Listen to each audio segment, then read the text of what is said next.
Hello mga ka-Nanay! It's me again, Nanay Jane, and welcome to my very first Nanayhood vlog. So, for those who don't know me yet, I am the woman behind the Facebook page Nanayhood, and I really created this YouTube channel for that page where I share my blogs about parenting. So, I am really more of a writer than a speaker, kaya wala pa akong lakas ng loob na magpakita. So, I started um, with my Facebook page Nanayhood way back in 2019. But now, I think I am ready to share to you my journey in motherhood or my motherhood journey. So, this is it. So, for this vlog, let's talk about homeschooling. But disclaimer lang mga kananay, I am no expert in homeschooling. I will not talk about any technicalities here. I will just share to you all the information na nag-gather ko and nabasa ko about homeschooling since I'll be answering these three big questions that are being asked to parents who choose to homeschool. And ito din yung mga tanong na nare-receive namin ni tatay since we became open about homeschooling, ma'am. So what are these questions? The what, the why, and the how.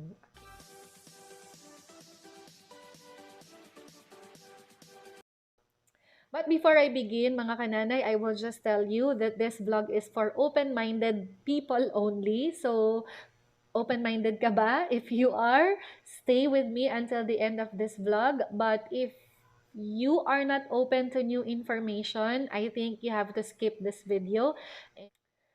So, ano nga ba ang homeschooling? For those who don't have any background information about homeschooling at kung zero knowledge ka talaga tungkol sa homeschooling, at tatanungin kita ngayon, what is homeschooling? So, most probably, ang isasagot mo is para lang siya sa mga mayayaman, sa mga artista na walang time na pumunta or pumasok sa regular school, and only for those rich people na may kakayahang magbayad ng private tutor, and for those who want to just stay at home and do everything they want. If your answer is like that, hindi ka nag-iisa because that's my idea also of homeschooling before. So, akala ko dati pang mayayaman lang talaga siya. And kasi hindi naman common. I grew up in an environment na walang homeschooling. I mean, hindi open for homeschooling, kundi traditional school, regular school. So, yun yung alam ko na idea ng homeschooling. Pero hindi pala. And during this pandemic, somehow mas nag-open ang society sa idea ng homeschooling, which is hindi papasok ang bata sa regular school, instead sa bahay lang sila, and yung parents yung magiging teachers. And which is really true in homeschooling. But you know, mga kananay, homeschooling is more than that. It's beyond the subjects in school. So, homeschooling is not just because sarado ang school or hindi pa safe na um, mag-resume ang classes sa bahay na lang mag-aaral. So, there is more to that, and homeschooling is so beautiful. And if you want to know more about homeschooling, I suggest you make your own research, read a lot about homeschooling, and different approaches, research about them. Also, you may join homeschooling Facebook groups and attend webinars and conventions.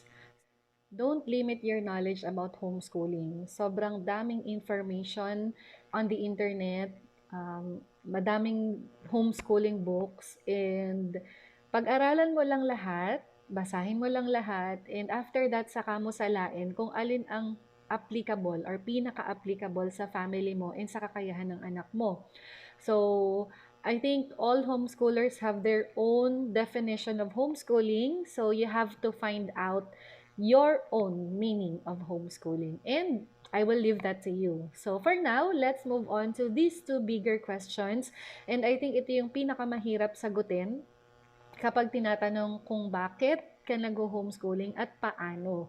So kapag narinig ng tao ang homeschooling, I'm sure the first question that they have is bakit? And then paano? Because of our traditional mindset na once ang bata pwede nang pumasok sa school, mag-enroll sa school, and then parang ang definition natin ng education talaga is teacher to student. So, especially for us ni tatay, because we are both teachers. So, sa school kami nagtatrabaho, and parang medyo confusing kung bakit teachers kami parehas, but then we will choose to homeschool. And I say we will because we are not yet into homeschooling. Mav is just turning 4 years old, and ang plano namin ni tatay talaga is to start formal homeschooling pagdating niya ng 5 years old. Yun ay kung ready na siya. So, bakit nga ba kami nag-decide ni tatay na mag-homeschool? To be honest, I have never imagined na pag nagkaanak ako, I will choose to homeschool. Because si tatay, I think ganun din naman. Because ang mindset ko noon, kapag nagkaanak ako, gusto ko maaga ko siyang papapasukin sa school, and then gusto ko syempre, honor student, palaging kasali sa mga contest, palaging kasali sa lahat ng school activities, and yun yung concept ko ng education pag nagkaanak na ako. Kasi that's how I grew up. And dahil nga, simula nang ipanganak ko si Mav,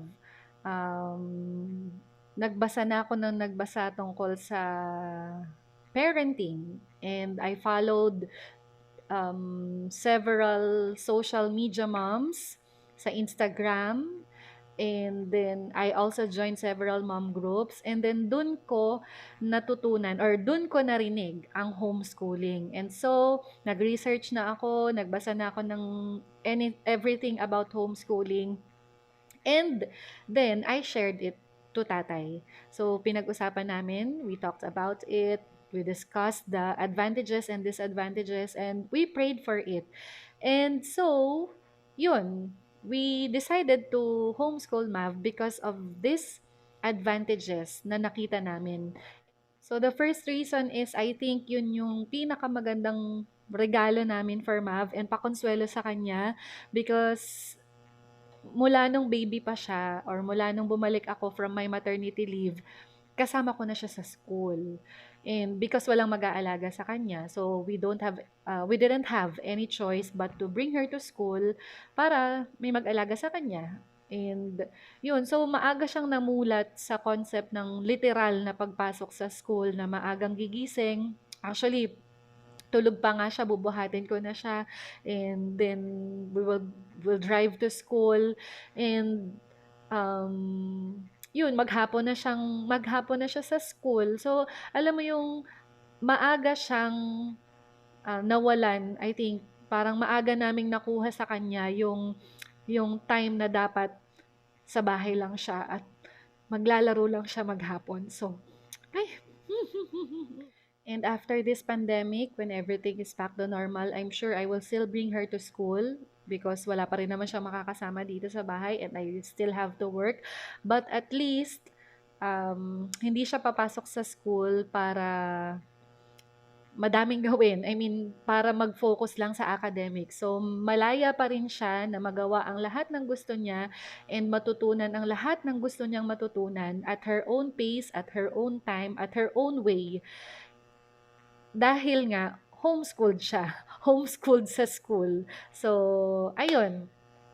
So, yun talaga yung parang pinaka-main reason kung bakit mag-homeschool kami. Because nga, ayoko naman na maaga siyang maboard at maaga siyang mapagod sa pagpasok sa school, sa pag-aaral. So I want to give her the freedom to do whatever she wants, to learn whatever she wants to learn. So, um, kaya sa ngayon, for those who will ask kung paano namin ginagawa yung homeschooling, hindi pa nga, like what I said, we're not yet formally starting because we are following unhurried homeschooling. So, hindi kami nagmamadali na turuan siya na magbasa, na magsulat, or anything about academics. Now, other advantages or benefits of homeschooling na nabasa namin or nag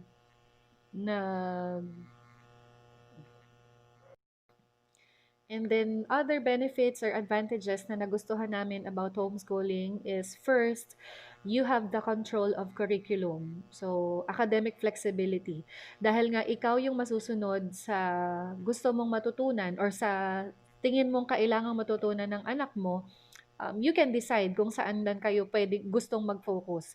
Just like right now, since hindi pa naman kami talaga formally nag-start ng homeschooling with Mav, pero if we are the kind of pair or I mean, if hindi kami into homeschooling, I'm sure by now we are forcing her to write already or to read already and to study because she's turning 4 years old. Pero since we will follow homeschooling and we are following the child, so yun yung concept na ginagawa talaga namin. Follow the child. So, kung ano yung sa tingin namin na gusto ni Mav or kung saan siya interesado right now, yun.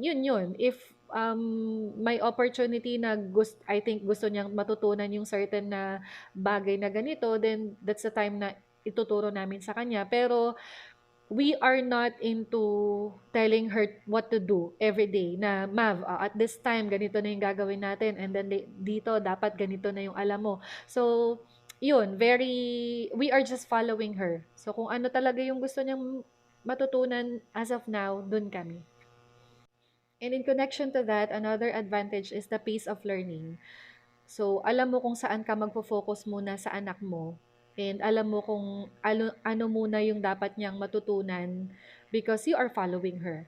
So, kung sa tingin namin kailangang matutunan ni Mav ngayon is the value of sharing, so dun muna kami magfo-focus. And I think meeting current needs now is very important. So yung makakapag-focus kami kung alin muna yung dapat naming i-develop sa kanya, if it is her mental health, her emotional health, her behavioral health or physical health. So hawak mo kung ano yung dapat or sa tingin mo kailangang matutunan ng anak mo. Another advantage is community involvement. Maraming nagtatanong, paano yun? Paano yung socialization? Kasi ang idea natin ng homeschooling is makukulong yung bata sa loob ng bahay and wala na siyang ibang makakasalamuha kundi yung parents. But I want to emphasize na hindi po ganon ang homeschooling. And homeschooling is even more beautiful in terms of socialization or community involvement because unlike if you will go to a regular school or traditional school na same age level lang yung halos nakakasalumuha mo, I mean, all throughout the day. Or kung halimbawa grade 2 ka, of course lahat ng classmates mo grade 2 lang. So maghapon kayong magkakasama. And in homeschooling dahil nga flexible ang time at magagawa mo lahat ng gusto mong gawin na wala kang kailangang sundin na standard or schedule, mas maraming chance na makamit ng iba't ibang tao ang bata. Just since in homeschooling, there's generous time for service, for community activities, for volunteering or entrepreneurship, mas maraming chance na iba't ibang tao yung makasalamuhan niya. And with that, mas magkakaroon ng development yung bata. Kasi I read in an article na advantage yon kapag mas madaming or mas iba't ibang tao, iba't ibang klase and iba't ibang age yung nakakasalamuhan ng isang bata. And yun, I think naman sa ngayon nakikita na namin yun with Mav because kahit anong age level or kahit sinong kumausap sa kanya, she can adjust to every situation, which I think it's the benefit already of what we are doing to her, which is just following her and giving her independence to do whatever she wants to do. Another advantage is meaningful learning. In homeschooling, I think ang pinaka gift na maibibigay namin for Mav is learning about life. Mas marami kaming values na maituturo sa kanya, mas marami kaming experience, mas marami siyang magiging experiences which will contribute to her personality. And I think yun yung mas kailangan ng mga bata sa ngayon. More than the academics, more than the subjects, more than this information, ang kailangan talaga ng mga bata is magkaroon sila ng meaning, ng totoong meaning about life. And we can get that, I think, in homeschooling. Next one is having no pressure. No pressure at all. No pressure to us as parents na kailangan mapapasok namin siya at the age of 5 years old and kailangan mag-ipon kami ng tuition fee, kailangan maghanap kami ng pinakamagandang school para sa kanya.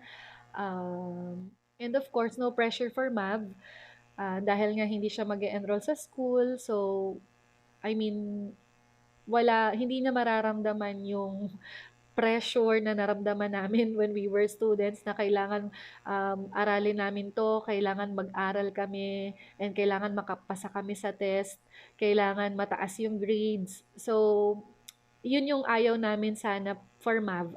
I'm not saying na negative, naging negative sa amin yun because of course we grew up in a traditional school. Tatay and I are both products of um, regular schooling. So, hindi naman dahil sa ayaw namin or naging negative sa amin yung pag-aaral namin, but um, I think mas mabibigyan namin ng full potential or mas mailalabas namin kay Mav yung full potentials niya kung mag-homeschooling kami. And I am praying and we are praying for it. But if time comes na gusto niyang mag-enroll or sabihin niya sa amin na, "Nanay, tatay, I want to enroll or I want to go to school," then we will let her. Hindi namin siya pipigilan. But for now, ito yung sa tingin namin best for her. And I think there's no harm in trying. So, we are excited to actually formally start homeschooling. Then another advantage or benefit na nagustuhan din namin regarding homeschooling is we will be able to instill family values. Dahil nga kami yung teacher niya and kami yung most of the time na makakasama niya, she will learn moral values from us and not from the kids in school. Dahil nga parehas kaming teacher ni tatay, alam namin na iba't iba yung klase ng estudyante sa school and alam namin na may mapupulot si Mav na ugali from her future classmates na ayaw naming mapunta sa kanya. So, we are preventing her from getting these values. So, ang gusto sana namin, yung values namin ang maipasa namin sa kanya, of course, yung good values namin ang maipasa namin sa kanya, so that when the time comes na makasalamuha siya ng iba't ibang klase ng tao, alam niya kung paano sasalain yung mga magagandang values na kailangan niyang makuha din. So, I remember the famous proverbs, train up a child in the way he should go, and when he grows old, he will not depart from it. So, kung interested ka into homeschooling and may part sa puso mo na gusto mong mag-homeschooling, again, I suggest that you read a lot about homeschooling and then decide kung sa tingin mo pwede sa inyo ang homeschooling because one thing I learned about homeschooling is that it's not for everybody. But if you are willing and if you really want it, you will find a way to make it happen. So kung sa tingin mo pwede or possible ang homeschooling sa family mo, go for it. Maraming magsasabi and maraming magiging against sa decision mo because it's not common. Let's face it, homeschooling is not common because of our traditional mindset na dapat ang bata pumapasok sa school at kapag wala siya sa school, out of school youth siya or parang left behind siya or kakaiba siyang bata. But again, if you know your goals and if alam mo sa puso mo na ito yung best para sa anak mo, go for it. Okay? And I'm telling this to myself also because I'm sure maraming magda-doubt sa amin, but because we are willing to do it, I'm sure we will be successful. But then again, if the time comes na gustuhin ni Mav na pumasok sa regular school, we will support her all the way. But as of now, habang kami pa yung may hawak ng desisyon niya, we will do independent homeschooling and unhurried homeschooling. So kung ang anak mo is 2 years old, 3 years old, or wala pang 5 years old, don't rush. No need to rush. Wag kang ma-pressure na kailangan i-homeschool ko na yung anak ko, kailangan ganito na yung matutunan niya. Don't. Just follow whatever your child is telling you and whatever your heart is telling you. And you are the parent. Gusto natin ng best teacher for our children. Alam natin yan, na kapag mag-enroll siya, gusto natin yung best teacher. But you know, there is no best teacher for your child than you. And that's what we're thinking why we will choose to homeschool. Not because we are educators, not because dahil teacher kami, but because we are parents and we know in our hearts na kami yung best teacher for Mav. And that's why we will choose to homeschool. So again, if you want to learn about more about homeschooling, read, research, and pray for it.